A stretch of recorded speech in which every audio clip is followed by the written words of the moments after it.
protect them on that front. Family and medicine physician Dr. Jessica Gray joins me now. Dr. Gray, thank you so much for being with us this morning. Can we keep Ebola out of this country? So no country can actually guarantee zero imported cases of Ebola, and that's just the plain fact about it. But we have done things back in the 2014 outbreak in West Africa that actually kept the infection from spreading into the United States. So there's not a for sure way we can 100% keep it out, but we have been able to practice some effective methods to keep it out in the past outbreak, which was very important. And we're trying to implement some of those similar things now as well. All right, so doctor, the New York-based International Rescue Committee said on Tuesday that the Ebola outbreak in the Democratic Republic of Congo and Uganda is now spreading faster than responders can contain it, and risks are becoming what could be the deadliest on record. What is different about this strain? So there are multiple strains of Ebola, and this strain is the one that's a little bit more rare. It's not new, though. We've actually known about this strain since 2007. It was identified first in Uganda. It is called the Bundabujo strain of Ebola. The other one is that we may have known about a little more is the Zaire strain.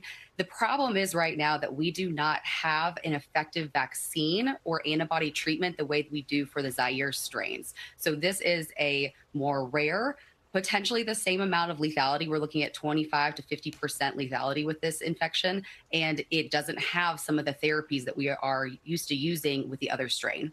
Tell us what happens to somebody when they contract Ebola. So the very first symptoms of Ebola are pretty similar to things like an influenza infection. You're going to have things like fever, severe GI symptoms. The problem is that you don't really know that you're having Ebola until the symptoms get much worse necessarily, unless you've had that direct exposure.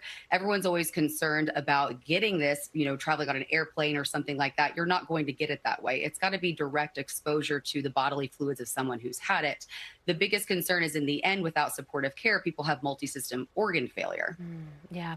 And Dr. Gray, finally here, the White House said recently that they are setting up a facility in Kenya to treat Americans who have been exposed to Ebola. Usually those Americans would be sent back to the United States, but this time it's being treated in Kenya. Tell us about this change and if you think this is a good idea.